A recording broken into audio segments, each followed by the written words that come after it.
먼저 인사를 좀 하겠습니다.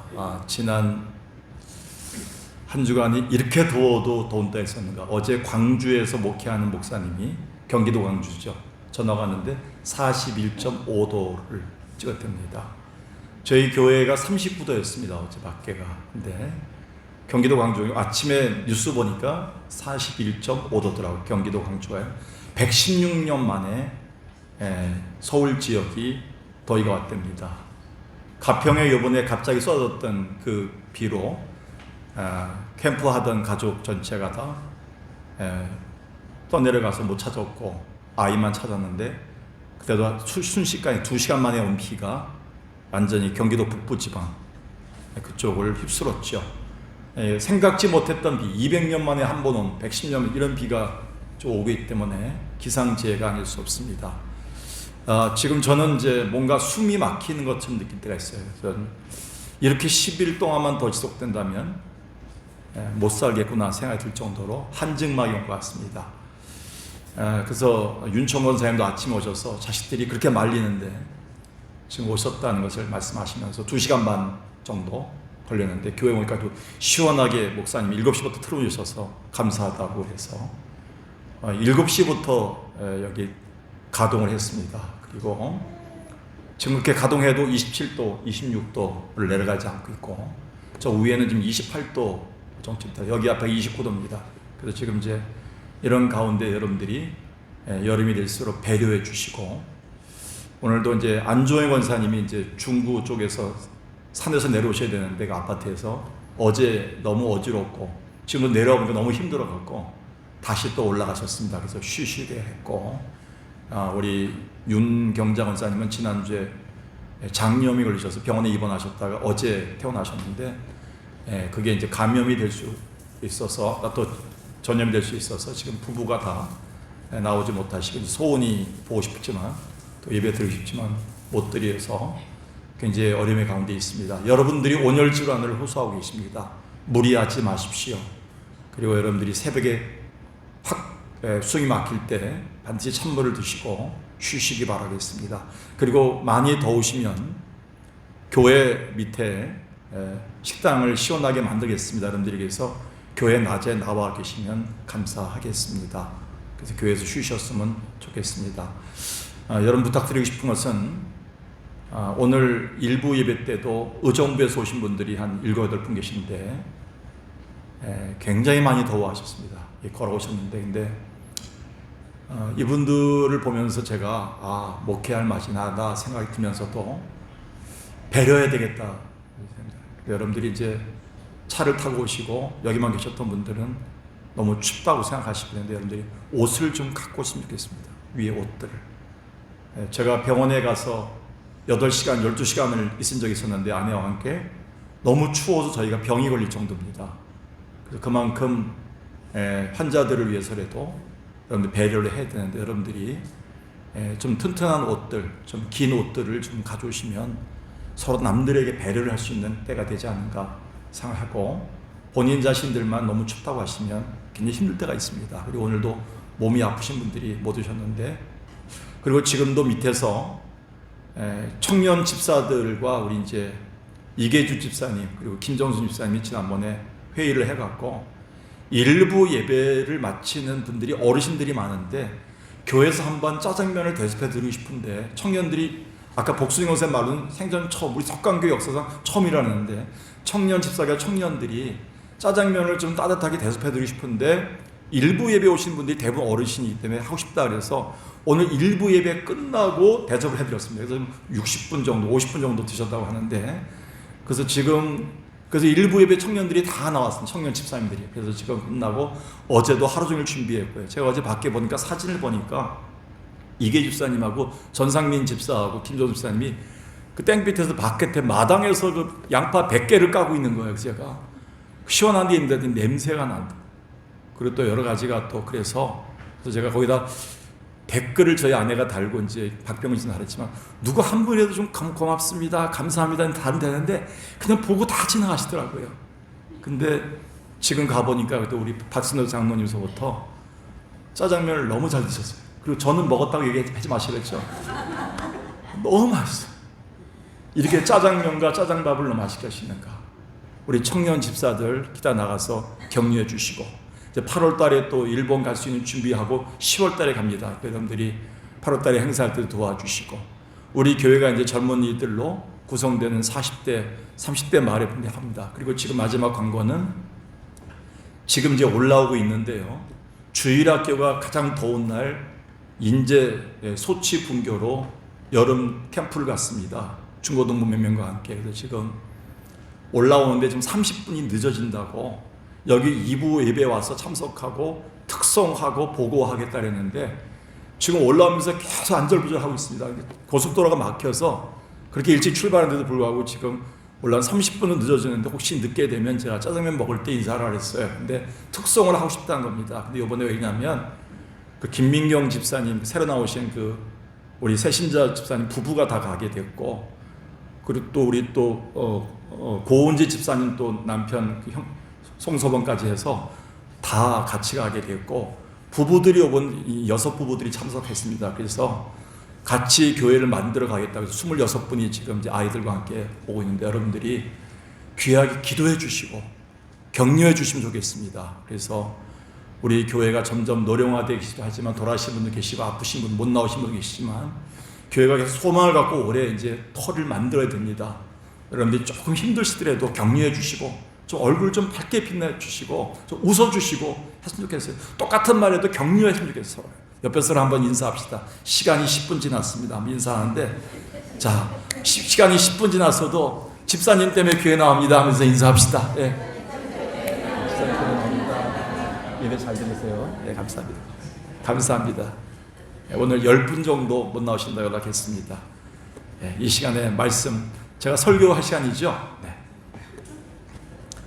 우리가 부르는 찬송가 중에 신앙과 승리의 삶의 경의를 표할 수밖에 없는 분이 있습니다. 태어난 지 6주 만에 시력을 잃었지만 95년의 생애를 살면서 대략 8,000여 편의 찬송시를 쓴 사람이 있습니다. 그리고 서정시를 1,000편 이상 썼습니다. 근데 이분이 하프와 오르간 연주자예요. 그리고 유명한 아시죠? 파니 제인 크로스비 여사입니다. 여러분, 이분이 쓴 찬송가가 저의 찬송가 속에 12곡이 있어요.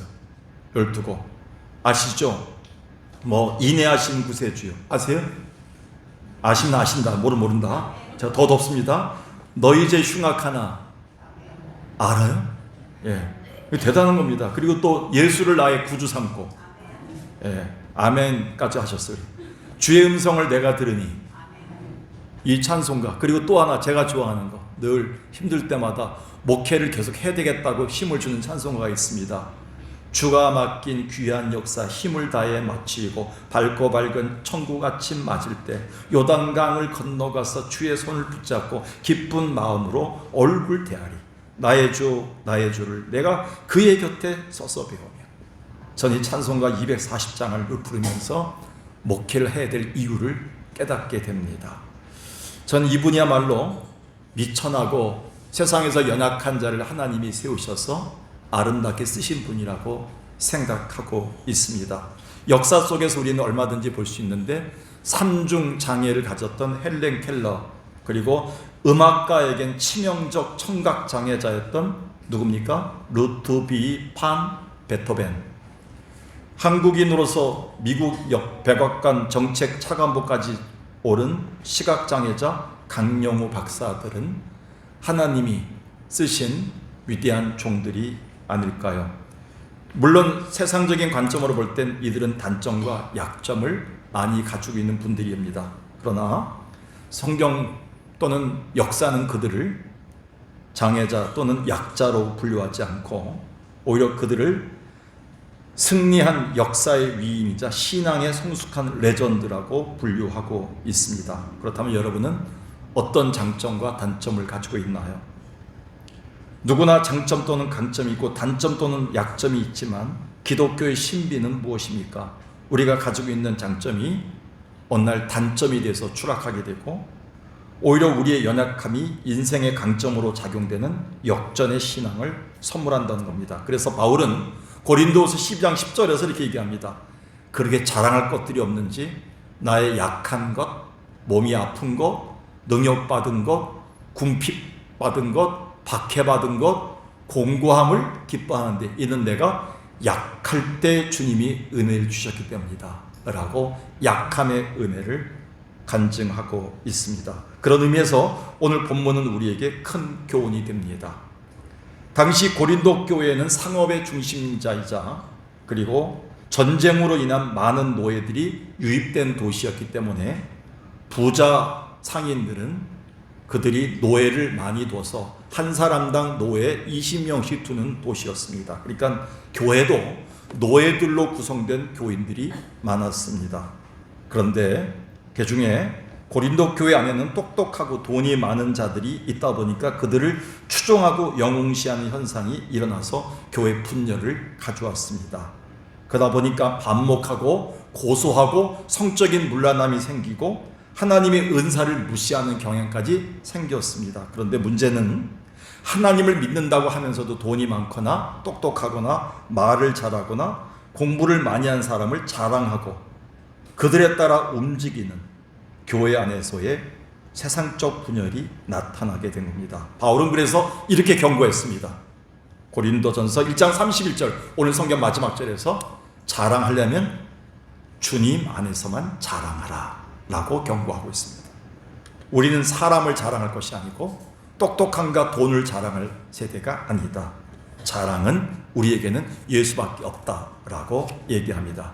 따라서 바울은 사도이자 교회 설립자로서 이 편지를 통해서 거룩한 하나님의 교회가 어떤 곳인지 신비함을 교훈합니다. 즉 하나님이 교회 구성원으로 우리를 부르실 때도 세상과 다르다는 거예요. 하나님의 기준은 다르다는 것을 우리에게 분명히 철칙을 보여주고 있습니다. 성경 볼까요? 읽었지만 26절에 형제들아 너희의 부르심을 봐라. 육체를 따라 지혜로운 자가 많지 않다. 한번 돌아봐라. 능한 자가 많지 않다. 문벌 좋은 자가 그리 많지 않다.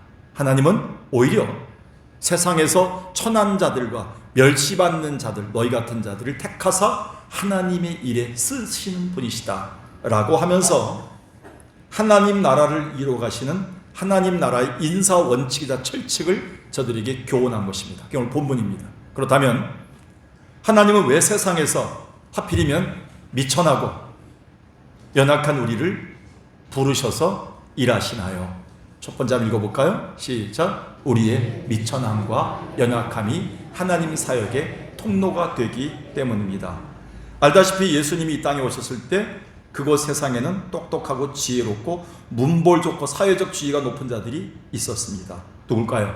바리새인, 사두개인, 서기관, 유대교 사내들인 공회원들과 그 당시 유대교 장로들이었습니다. 최고의 위치에서 정치, 경제, 사회, 종교, 문화를 장악하고 있던 기득권자들이었습니다. 또한 그들이 가진 경건의 규칙과 규례는 고결한 신앙 행위였기 때문에 한마디로 그들이야말로 강함의 대명사였습니다. 그런데 주님은 선뜻 그런 자들을 사용하시지 않았습니다. 왜 그럴까요? 오히려 하나님은 예수 그리스도를 통해서 가방끈이 짧은 갈릴리 어촌 출신의 벤놈이라고 천대받던 자들을 누굴까요? 베드로, 안드레, 요한, 야고보 등을 사용하셨습니다. 그것도 좀 괜찮은 사람이 있다면 제자 중에 세리이자 관원이었던 마태였는데 그도 유대 공동체 안에서 온통 사람들에게 도적놈이라고 손가락질 받고 외톨이 신세였던 사람이었습니다. 다시 말해서 세상의 눈으로 볼 땐 온통 약점과 단점뿐인 미련한 자들이었지만 주님은 상식을 뒤집고 저들을 택해서 사용하셨습니다. 그 이유를 27절에서 이렇게 얘기합니다. 그들을 미련한 자들을 부르신 이유는 세상에서 똑똑한 사람들을 부끄럽게 하고자 한다. 세상에 약한 자들을 택한 이유는 강한 자들을 부끄럽게 하려고 한 것이다. 그게 뭡니까? 하나님이 뭐예요? 하나님이 저들을 부르신 목적을 분명히 얘기합니다. 세상을 지배하고 세상을 심판하게 하게 한 하나님의 도구였다는 겁니다. 그리고 29절에 그들이 하나님의 일을 한 다음에 아무도 내가 돈 때문에 똑똑함 때문에 우리 가문 때문에 성공한 거야 라고 말하지 못하게끔 누구만 자랑하는 거예요? 하나님만 자랑하게끔 하기 위해서 그렇게 사용하셨다는 거예요. 하나님은 분명한 목적이 계셨습니다. 미천한 자들을 통해서 하나님의 나라에 하실 일이 있었음을 분명히 말하고 있습니다. 그들이 살면서 자기의 높은 지식이나 강한 권력이 아닌 주님의 능력만 자랑하게끔 살기 위해서입니다. 따라서 우리가 강점을 가진 자들, 똑똑하다고 자부하던 바리새인들에겐 하나님이 절대적이지 않았기 때문에 하나님 저들을 사용하지 않았습니다. 바리새인들이나 유대인들은요, 하나님을 단지 액세서리 정도, 필요할 때만 쓰는 샤만, 무당 정도로만 사용했겠죠. 그런데 답답하고 어렵고 막막하고 연약하고 질병투성이인 그들에게는 뭐예요? 예수가 하루가 절실한 거예요. 매 순간 예수 없이는 못 사는 거예요. 주님의 손길 아니고는 살지 못하는 자들이 된 거예요. 하나님은 그 거룩한 일에 저들을 사용하셔서 하나님 나라에 하나님께 영광만 드리는 자들로 사용하신 겁니다. 이게 하나님의 법칙입니다. 그래서 에베소서 2장 8절 9절에 에베소 교인들은 이렇게 얘기합니다. 너희가 은혜로 말미암아 구원받은 것이지 너희가 잘나서 구원받은 것이 아니다. 하나님의 선물이다. 여러분, 선물은 뭐예요? 내가 생일을 맞이했는데 우리 아들이 왜 생일 선물을 안 줄까? 우리 며느리가 왜 안 줄까? 왜 목사님이 내 생일 선물을 준비 안 했지? 이렇게 말할 자격이 없어요. 선물은 뭐예요? 주는 자의 뭐예요? 마음이에요. 안 줄 수가 있어요. 선물은 하나님이 주실 때 주는 거예요. 내가 잘해서 받는 게 아니에요. 근데 하나님의 그 구원의 선물로 저들은 뭐예요? 미천하고 연약한 에베소 교인들이 선물을 받아서 구원받은 거란 거예요. 그럴 이유가 뭡니까? 누구든지 뭐예요? 자기를 자랑하지 않고 뭐예요? 하나님만 자랑하게 하기 위해서 그렇게 했다는 거예요. 그런데 바울도 마찬가지입니다. 3장 8절 보니까요, 모든 성도 중에 지극히 작은 자보다, 여기까지만 해도 되는데 더 작은 나에게 은혜를 주신, 지극히 작은 자 중에 더 작은 자가 뭐예요? 바울이에요. 왜? 교회를 핍박했잖아요. 예수 믿는 사람 잡아다 죽였잖아요. 스데반을 갖다가. 그리고 용서받지 못할 죄를 지었던 사람이 바울이에요. 그런데 예수를 믿었어요. 하나님의 자녀 됐어요. 사도가 됐어요. 지극히 작은 자보다 더 작은 미천한 나에게 은혜를 주신 이유가 뭐예요?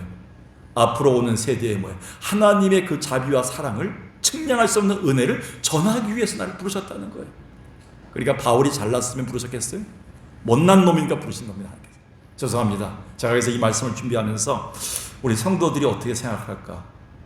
전씨 집안에, 김씨 집안에, 정씨 집안에 대단한 분들만 모이셨는데 미천하고 연약하다면 이게 말씀을 받을 수 있을까? 근데 주님은 우리가 미천하고 연약하기 때문에 부르셨다는 거예요. 똑똑하면 안 부르셨다는 거예요. 여러분, D.L. 무디 목사님이 원래 목사라고 얘기하지만 이 사람은 목사가 아니에요. 신학교 안 나왔어요. 그래서 무디 선생님이에요. 그런데 이 사람이 한번 전도하면, 설교하면 1000명의 대학생들이 무릎 꿇고 회개하고 돌아와서 미국 내주 선교회를 만들었어요. 여러분, 근데 이 무디 선생님이 얼마나 전도를 잘하고 설교 잘하는지, 그 당시에 세계 최고의 대학, 지성인의 대학이 영국의 케임브리지 대학인데 거기에 초청으로 일주일 동안 말씀을 증거하는 기회가 생겼어요. 가서 설교하는데 아니나 다를까 집회 첫날에 말씀을 전하는데 갑자기 돌이 날아들어와서 유리창이 다 깨져버렸어요. 예배가 중단됐어요. 겨우겨우 마쳤어요. 학교 교육도 제대로 받지 못한 무식자가 어떻게 감히 세계 최고 지성의 학교에서 말씀을 전한다는 게 말이 되지 않는다고 기독교 학생들인데도 불구하고 예배 방해를 한 거예요. 다음 날도 같은 일이 벌어졌어요. 그렇게 집회의 마지막 날이 되었는데 무디 목사님은 십자가에서 우리를 위해 죽으신 예수님이 우리를 너무 사랑하시고 죄인된 우리를 끌어안으시고 끝까지 피를 흘려 사랑하셨다는 은혜에 전하는데 성령의 강력한 역사가 그곳에 임했어요. 그 순간에 앞자리에 앉아있던 학생 몇 사람이 바닥에 엎드려 떼굴떼굴 구르면서 울면서 가슴을 치며 회개하는 거예요. 그들은 며칠간 난동을 부렸던 그 학생들이었어요. 사실 그들은 집회가 끝나면 이 무디 선생님을 끌어내려다가 갖다 매로 치려고 계획을 하고 있었는데 성령의 강력한 역사가 회개의 영으로 그들에게 임한 겁니다. 할렐루야.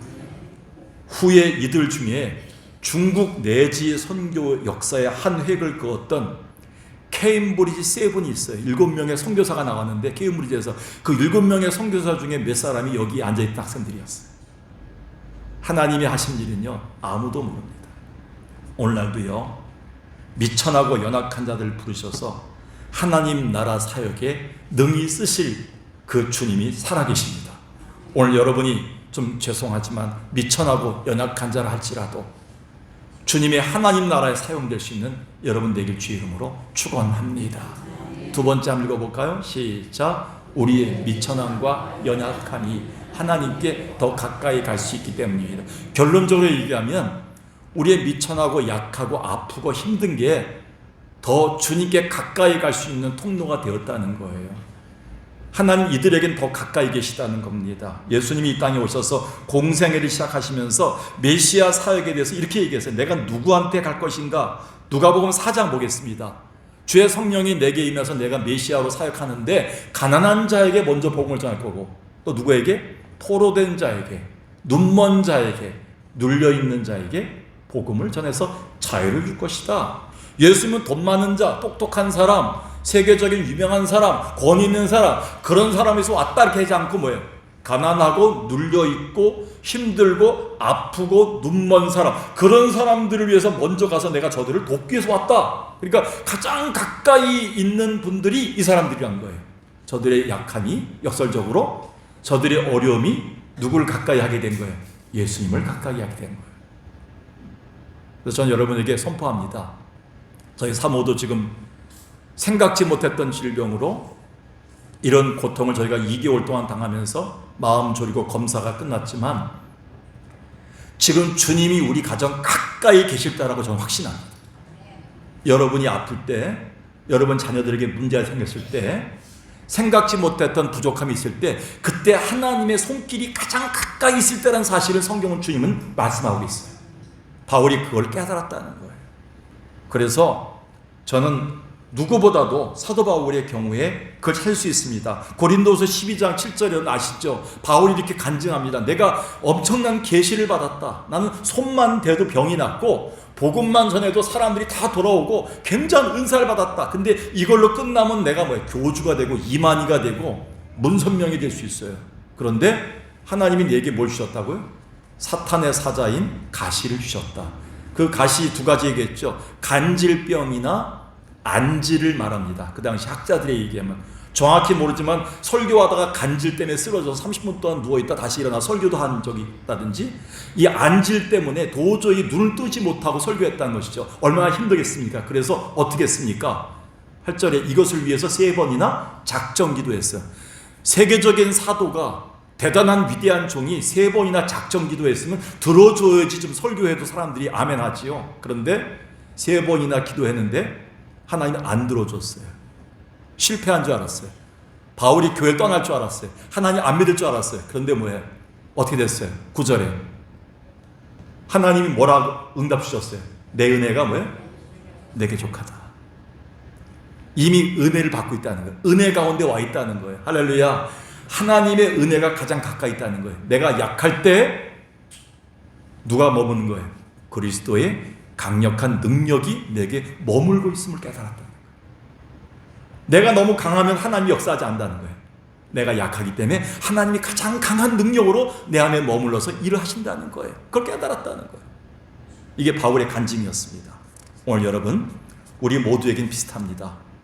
우리 모두에게 재물과 지식과 명성이 많다면 그거 자랑하면서 우리는 살 거예요. 자칭 의인이라고 하면서 교만할 거예요. 아마 교회 하나 채우든지 기도원 하나 만들든지 교단 하나 만들 수 있는 사람들입니다. 우리가 죄송하지만 우리는 그 약한 자들이에요. 하나님이 우리의 돈 때문에, 우리의 명예 때문에, 우리의 똑똑한 때문에, 우리 지식 때문에 아마 은혜의 통로가 막힐지 몰라요. 그런데 하나님은 은혜의 통로를 열어주시는 우리가 약하기 때문에, 늘 무너져서 기도하기 때문에 하나님 앞에 은혜의 문이 열려있는 겁니다. 주님께 가까이 갈 수 있는 겁니다. 그래서 누가복음 5장 32절에 주님이 이렇게 얘기했어요. 건강한 자에겐 내가 올 필요 없다. 내가 영혼의 의사로 이 땅에 왔는데 의사가 필요한 사람이 누구냐? 아프고 날 찾는 사람이다. 오늘도 예배당에 나와서 난 건강합니다. 아무 문제 없습니다. 우리 가족들이 잘 됩니다. 자식들이 잘 됩니다. 똑똑합니다. 장학금 받습니다. 너무 좋습니다. 남편 사업 잘 되고 연금 받습니다. 뭐 걱정 없습니다. 이런 사람들 하나님 역사하실까요? 아닙니다. 하나님 오늘도요, 우리 가운데 난 부족합니다. 주님이 치료하셔야 됩니다. 주님 우리 자식들 치료하셔야 됩니다. 주님 앞에 엎드려서 환자처럼 주 앞에 엎드려 간절히 찾는 자들을 가까이 하신다는 거예요. 바울이 이것을 우리에게 가르치고 있습니다. 그래서 이사야가 전했던 이 메시지를 참으로 그 예수 그리스도의 오심을 바리새인들과 유대인들이 많이 들었음에도 불구하고 예수를 멀리하고 무시했던 이유는 뭐냐면 자기들의 권위가, 자기들의 이익이 떨어질까, 명예가 실추될까 봐 바리새인들은 끝까지 예수를 배반했어요. 그리고 예수를 멀리했어요. 성경 볼까요? 마태복음 21장 22절에 보니까 예수님이 이런 축복을 주셨어요. 너희가 기도할 때 무엇이든지 원하는 게 있으면 다 받을 것이다. 이게 하나님의 은혜예요. 그런데 저들이 이 은혜를 받지 못했어요. 그 이유가 뭘까요? 23절에 예수가 설교할 때마다 아멘 하면서 은혜 받지 않고 뭐라 했습니까? 무슨 권위로, 무슨 권세로 이런 설교를 해? 어느 대학 나왔어? 어느 신학교 나왔어? 나이가 몇 살이야? 예수님을 자기들의 권위가 떨어질까봐, 이득이 떨어질까봐 예수님을 배반하다 보니까 하나님의 은혜의 문이 막혀버린 거예요. 무엇인지 기도하면 받을 수 있는 은혜의 문이 닫힌 거예요. 이들한테는요. 주님이 얘기하시잖아요. 무엇이든지 원하는 대로 기도하면 내가 줄 것이다. 근데 그걸 막은 사람들이 이들이에요. 자기들이 똑똑한 것 때문에 막은 거예요. 오늘도 미천하고 연약한 우리들을 주님이 가까이 하셔서 우리 앞에 하나님은 역사할 줄로 믿습니다. 제가 앞서 소개했던 화니 제인 크로스비 여사 일화가 있습니다. 평생을 시각장애인으로 살았던 그녀에게도 신앙의 회의와 갈등이 찾아오고 마음을 괴롭힐 때가 많았습니다. 그래서 어느 날은 너무 좌절해서 하나님 눈을 좀 뜨게 해주십시오라고 기도하다가 너무 낭망했는데 하나님께서 시편 73편 28절을 열어주셨어요. 거기 보니까 하나님께 가까이 함이 내게 복이다. 아, 내가 이것이 하나님을 가까이 하는 것이었구나. 그동안 내가 눈이 안 보였기 때문에 하나님을 가까이 한 것이지 하면서 영안이 열렸음을 감사하면서 마음이 치유가 됩니다. 그러면서 그때 너무 은혜를 받아서 작곡한 곡이 있습니다. 그게 바로 귀하신 주여 날 붙드사. 1절 3절만 한번 불러보겠습니다. 1절 3절만. 귀하신 주여 날 붙드사 주께로 날마다 더 가까이 저 하늘 나라 나 올라가 고조의 품 안에 늘 안기요 영생의 복 받기 원하. 한 절만 3절 모르겠습니다. 마귀는 우리를 시험하고 하나님을 가까이 하지 못하게끔 교만하게 만들고 돈과 건강이 있어야지만 된다고 우리를 유혹합니다. 그래도 우리는 주님께 가까이 갈 수 있는 게 나의 연약함입니다. 주 예수 앞으로 더 가까이 이 세상 속한 그 허영심 또 주한 생각을 다 버리니 정결한 마음 내게 늘 주소서. 여러분의 연약함과 미천함이 하나님께로 가까이 갈 수 있는 기회가 되길 주의 이름으로 축원합니다. 마지막으로 세 번째는 짧습니다. 한번 읽어볼까요? 시작. 우리의 미천함과 연약함이 우리를 강한 자로 만들어주기 때문입니다. 바울은 복음을 전하다가 말로 닿을 수 없는 고통을 받았습니다. 주변 환경과 자기의 질병, 로마 제국과 유대인들로부터의 위험과 죽음의 위기를 닥친 그런 참으로 닥칠 때마다 그는 좌절했습니다. 그는 촛불과 같은 연약한 그 자체였습니다. 성경은 그가 받은 고통을 이렇게 고백하고 있습니다. 여러분 이걸 읽으면서도 과연 이렇게 해도 교회 나올 사람이 있는가? 과연 이런 고통을 받아도 예배 생활을 할 사람이 있는가? 바울은 이렇게 얘기합니다. 내가 수고를 넘치도록 하고 옥에 갇히기도 더 많이 하고 매도 수없이 맞고 여러 번 죽을 뻔했다. 나는 복음 전도하러 가다가 여행하다가 강의 위험과 강도의 위험과 동족의 위험과 이방인의 위험과 신의 위험과 광야의 위험과 바다의 위험과 거짓 형제주의 위험을 당하고 수고하여 애쓰고 여러 번 자지 못하고 줄이며 목마르고 여러 번 굶고 춥고 헐벗었노라. 여러분, 바울이 그래서 주저앉았나요?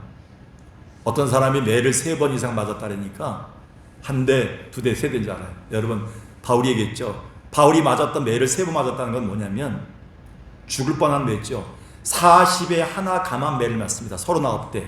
왜냐하면 사람을 시험해 보니까 40대 정도 치면 사람이 죽는 걸 봤어요. 그래서 39대까지 치는 애가 있어요. 기절해서 완전히 사람이 6개월 정도 누워있어야지만 회복할 수 있는데 그 매를 3번 맞았다는 거예요. 누구 때문에? 예수 때문에. 왜? 교회 세우기 위해서. 여러분, 우리 권사님들, 집사님들 힘들어도요, 목사님이 말 잘못해도요, 혹시 집사님이 옆에서 섭섭하게 했어도요, 교회 안 나온단 말 하지 마세요. 그리고 어디 가서 나 때려치겠단 말 하지 마세요. 주님 굉장히 마음 아파하세요. 복 주시다가도 안 주세요. 우리 그런 얘기 자꾸 하면 안 돼요. 바울을 보면요, 복 받은 이유가 있어요. 복 받을 짓을 했어요. 오히려 자기의 약함과 미천함이 뭐예요? 자기를 뭐예요? 영적으로 강한 위대한 사람으로 만들어줬어요. 강한 자로 만들어주신 거예요.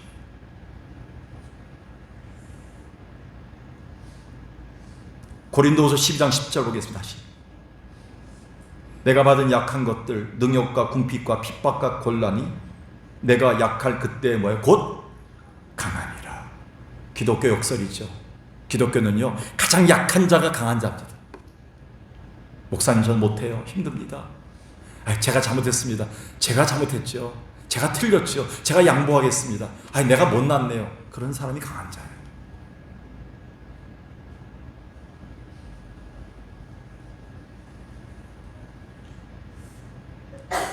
하나님께서 위대한 종으로 바울을 키울 때 연약함을 통해서 강한 자로 키운 롤모델 중에 롤모델입니다. 그래서 바울은 그 누구보다 예수 안에서 강해진 자의 모습을 이렇게 고백합니다. 저는 로마서 8장을 가장 좋아합니다. 칼빈이 로마서 8장을 외우다 죽었죠. 로마서 8장의 3절만 제가 소개합니다. 바울은 이런 강한 자가 돼, 강한 자만이, 예수 안에서 강하게 만들어진 자만이 고백하시는 고백이에요. 내가 지금 받고 있는 고난은 장차 하나님이 내게 주실 천국에서의 영광과 좋게 비교할 수가 없도다. 두 번째 뭐예요? 내가 하나님을 사랑하고 있고 그 뜻대로 부르심을 입은 자가 확신하다면 모든 것이 합력해서 뭐예요? 선을 이루어 주실 것이다. 이게 강한 자 아니에요? 그리고 마지막으로 31절에 내가 무슨 말 하리요? 하나님이 내 편이시라면, 하나님이 나와 함께 하시는데 내가 누구를 두려워하리요? 누가 나를 대적하겠는가? 위대한 사람이에요. 바울은 연약함 중에 미천한 사람, 미천하고 연약한 자를 하나님이 가장 강한 자로 써주십니다. 우리가 부르는 찬송가 중에 원어란 여인이 쓴 찬송가가 있습니다. 그 찬송가 3절이 이렇습니다. 내가 연약할수록 더욱 뭐예요? 귀히 여기사 높은 보좌 위에서 낮은 나를 보시네. 그 다음에 절이 뭐예요? 날 사랑하심, 날 사랑하심. 날 사랑하심 어디에? 성경에서요. 워런이란 이 여인이 이 찬송가를 만들면서 내가 약하다 약하다 할 때 뭐예요? 주님은 가장 강하다 강하다 말씀하신다는 거예요. 한 절만 불러볼까요? 내가 연약할수록 더 귀히 여기사 높은 보좌 위에서 낮은 나를 보시네. 날 사랑하신 날 사랑하신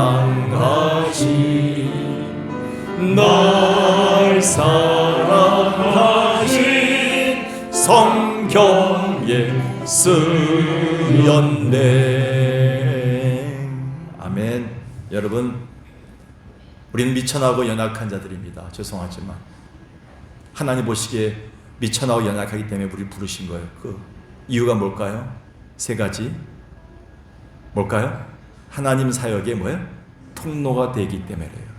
하나님께 더 가까이 갈 수 있는 기회가 되기 때문에 그래요. 그리고 우리를 강한 자로 만들어 주시기 때문에 그래요. 연약함과 미천함이 여러분을 하나님 쓰시기에 합당한 자로 만들어 주기를 주의 이름으로 축원합니다.